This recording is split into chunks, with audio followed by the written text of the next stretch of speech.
Nessa aula, vamos conhecer um pouquinho os ambientes de produção e o ambiente de treinamento.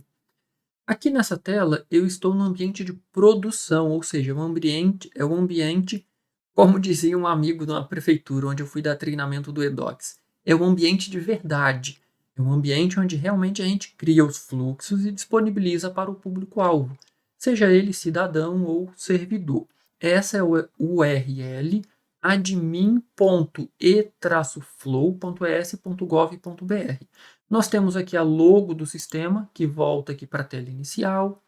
Nós temos aqui informações do usuário logado. Nós temos aqui abaixo, no canto superior esquerdo, esse botão azul que é para criar um novo fluxo. Olha só, nós temos aqui dois fluxos criados. Esse botão aqui é para criar um novo fluxo. A caixa de fluxos a gente escolhe por aqui. Para mim aparecem diversas, porque eu tenho a permissão de gestor do sistema. Então, eu consigo visualizar até para auxiliar na resolução de alguns problemas, diversas caixas, ok? Se você está em um órgão ou uma secretaria, provavelmente você vai ter permissão apenas para a caixa do seu setor. Então, deve aparecer apenas a caixa que você tem acesso aqui. Ele lista aqui para a gente quantos fluxos estão sendo exibidos aqui abaixo. E essa listagem pode variar. Por quê? Nós temos aqui alguns botõezinhos para filtrar. Olha só. E o sistema ele é bastante intuitivo. Publicados e ativos. Então perceba, quando eu venho aqui em um fluxo, olha só, esse fluxo está ativo, esse íconezinho verde me diz isso, e esse fluxo, a última versão dele foi publicado. Então, eu poderia ter um fluxo ativo que não foi publicado ainda. E eu poderia ter um fluxo que também não está ativo, ou seja, ele ainda está em construção.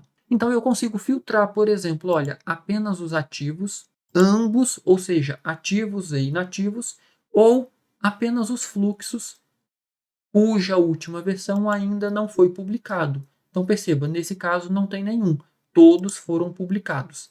E aqui do lado os ativos, olha, apenas os ativos, ambos e apenas os inativos. Nesse caso também não tem nenhum. Então, por meio desses filtros, se tiver aqui muitos fluxos, já é uma forma de você filtrar e facilitar encontrar o que você está procurando. Você também pode utilizar essa barrinha para pesquisar, para filtrar pelo nome do fluxo, se você tiver muitos fluxos aqui. Cada fluxo ele tem alguns botões também, olha só. Se eu clicar aqui em cima, eu vou abrir o fluxo, eu não vou fazer isso porque eu estou no ambiente de produção, no ambiente real. E esse fluxo nem é da CGE, é do arquivo público. Então eu só vou usar como exemplo. Ao clicar, ao passar o mouse sobre ele, perceba que o mouse vira uma mãozinha. Então, se eu clicar, eu vou abrir esse fluxo. Como nós já vimos, esse númerozinho indica a versão, ou seja, ele foi atualizado já 5 vezes, ele está na quinta versão, ele está ativo e ele já está publicado, a última versão dele. Esse olho tem a mesma função de clicar sobre o nome dele. Eu vou abrir o fluxo. Esta opção aqui vai instanciar a última versão. Vamos ver a última versão? Isso eu posso fazer. Eu vou abrir aqui a última versão. Se for um fluxo apenas para servidores do arquivo público, ele não vai carregar para mim. Nesse caso não é. Nós temos aqui algumas informações, temos as informações de contato, e aí nós temos aqui uma série de informações que precisam ser preenchidas, documentos que precisam ser enviados, uma mensagem, e no final a gente vai pré-visualizar. Então perceba que a gente já tem um aqui que está muito bem elaborado, seguindo as boas práticas. Olha só, tem um texto explicativo, tem aqui informações de contato, caso o usuário tenha alguma dúvida, e os campos eles estão bem explicativos. Olha só, nome completo, ele é obrigatório. Olha, CPF, o CPF do solicitante, órgão, entidade, dados do solicitante. Então, perceba, a gente consegue colocar um texto descritivo para cada informação, para cada campo. Vamos voltar então aqui para o ambiente de produção. Então aqui a gente consegue acessar o formulário. Aqui a gente consegue criar uma nova versão, não se preocupe com isso agora. Mais à frente a gente vai ver para que isso serve. Aqui nós conseguimos clonar. Imagine que você já tem esse fluxo pronto e você precisa construir um outro fluxo para uma outra finalidade, porém muito parecido. Você não precisa começar do zero. Você pode clonar um que você já possui e alterar, fazer as alterações necessárias, e aí o seu trabalho vai ser bem mais rápido, ok? É possível agrupar fluxos. Nesse caso aqui, nós temos apenas dois, mas quando você tiver muitos fluxos aqui, você pode agrupar fluxos semelhantes, fluxos correlacionados, ou sobre temas específicos. E esse x aqui é para desativar. Então, nós vimos que esse fluxo aqui ele está ativo. Se por algum motivo alguma coisa mudou no processo, você pode desativar o fluxo, fazer as devidas correções e depois ativar novamente. Ok? O último botão que eu ainda não mostrei é, se você observar do lado à esquerda do nome eFlow, nós temos um botãozinho de sanduíche, que é um menu principal. Ao clicar nele, nós temos a opção de criar um fluxo, que é equivalente a este botão aqui, novo fluxo. Nós temos meus fluxos, que já é essa tela aqui, vai mostrar os meus fluxos. E nós temos essa opção de dashboard, que traz aqui para a gente alguns gráficos referente ao uso do seu fluxo. Imagine, você criou um fluxo e você quer monitorar. Será que ele está sendo muito utilizado? Com que frequência? Com que horário? Você consegue essa informação por aqui. Então, vamos ver se eu consigo aqui. Eu vou pesquisar um lá da CGE, da GPP. Vamos ver o que tem aqui na GPP. Nós temos muita solicitação para o eFlow. E eu vou pegar aqui essa 7ª versão. Então, eu escolhi alguns parâmetros. Olha só, eu escolhi a caixa, eu escolhi o fluxo e eu escolhi a versão. Para você, não se preocupe. Você sendo gestor aí do seu setor, provavelmente você deve ter apenas a caixa do seu setor e os fluxos do seu setor. Novamente, como eu mencionei, como eu sou gestor do sistema, então eu tenho acesso a diversas caixas, ok? Escolhi esses parâmetros, eu vou clicar aqui em adicionar, ok? E aí percebam que a minha tela ela ficou agarrada.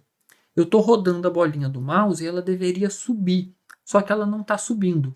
Quando isso acontece, lembra que eu mencionei, o eFlow ele ainda é um sistema em desenvolvimento. Eu vou atualizar a minha tela. Vou clicar aqui na setinha. Pronto, olha, perceba que agora até apareceu aqui uma barrinha de rolagem aqui no canto, olha. Então, eu vou novamente fazer a escolha que eu tinha feito aqui. Vou procurar aqui a GPP, CGE GPP. Vou pegar aqui o fluxo, permissões no eFlow. Vou pegar a versão 7 e vou adicionar. Então, eu quero pesquisar sobre essa versão aqui. Eu quero desde o último ano. Pronto, adicionei. E agora, olha só, mostrar estatística. Eu também posso exportar para um Excel, para um CSV. Mas nesse caso eu não vou fazer, eu quero apenas mostrar estatística. E aí ele me mostra aqui, olha só. No último ano, para este fluxo na versão 7, houveram 110 usos. A média por dia foi 0,3 e o tempo de execução foi de 3,6 segundos. E aí ele traz aqui para a gente alguns dados. Olha só, algumas pessoas fizeram a solicitação de permissão ao eFlow no domingo, média de 1,8, também no sábado 0,9, mas a grande maioria estão aí nos dias úteis de segunda a sexta. Olha, 24,5 na segunda, 14,5 na terça, 15,5, 20 na quinta e 22,7 na sexta. E ele mostra também os horários com a maior utilização. Olha só, Já teve gente fazendo a solicitação às 6 da manhã até às 21 horas, mas a grande concentração está aí entre 9 e 16 horas. Então perceba que a gente consegue obter essas informações por meio do eFlow. E isso é de forma automática. Cada fluxo que você configurar, que você colocar em produção, você vai ter esses dados aqui disponíveis, ok? Bom, isso aqui eu vou clicar aqui para voltar para o Home. Isso aqui é para o ambiente de produção. O ambiente de treinamento tem alguma diferença? Para evitar confusão, eu vou fechar porque a gente não vai usar o ambiente de produção. O ambiente de treinamento é exatamente igual. Olha só, temos o nome Flow, temos aqui a informação do usuário logado, temos os botões de filtro para publicados e ativos. Você pode pesquisar pelo nome do fluxo, se você tiver muitos fluxos. Aqui nós temos 4, eu estou em outra caixinha. Então percebam, nós temos os mesmos botões. Olha só, este fluxo ele está ativo, mas ele ainda não foi publicado, ele está na versão 1. A mesma coisa, na verdade, nenhum desses aqui foram publicados ainda. Temos aqui os botões, então, editar o fluxo, clonar, publicar, perceba, ele não foi publicado. Então, esses botões aqui, eles podem variar dependendo do estado do meu gráfico, do meu fluxo. Eu posso excluir, nesse caso, e eu também posso agrupar, se eu quiser agrupar, ok? E aí, olha, temos aqui o nosso novo fluxo e também temos aqui o nosso sanduíchezinho, o nosso botãozinho aqui para gerar aqui os gráficos, se for o caso, para um fluxo específico. Basta eu pesquisar aqui a caixa que eu tenho acesso, qual fluxo, qual versão, eu adiciono essas informações.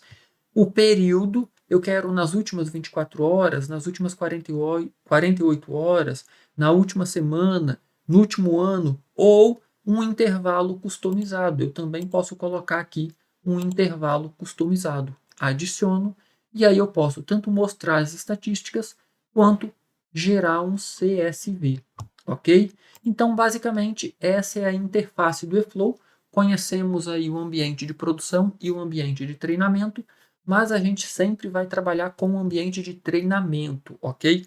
Nem todos os gestores têm acesso ao ambiente de produção logo. Por quê? Perceba o seguinte, olha, eu vou usar como exemplo essa caixa. Eu estou na caixa Aderes.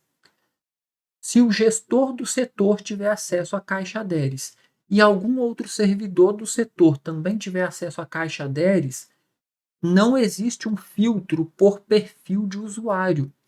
Se o usuário está lotado nessa caixa aqui, tanto o gestor quanto o outro servidor vão ver todos os fluxos, ok? E aí o que pode acontecer? Se o servidor ali tem pouca experiência, ele pode acontecer de acidentalmente editar um fluxo errado, excluir um fluxo equivocadamente. Então, em produção, só é dado acesso ao ambiente de produção depois que esse gestor já adquiriu ali alguma prática, já construiu alguns fluxos, já publicou em treinamento, já testou. Então, depois que ele realmente já conheceu o ambiente de treinamento e já está à vontade com a ferramenta, ok? Então, a permissão em produção ela é um pouco mais lenta. Primeiro, você realmente precisa entender e usar o ambiente de treinamento.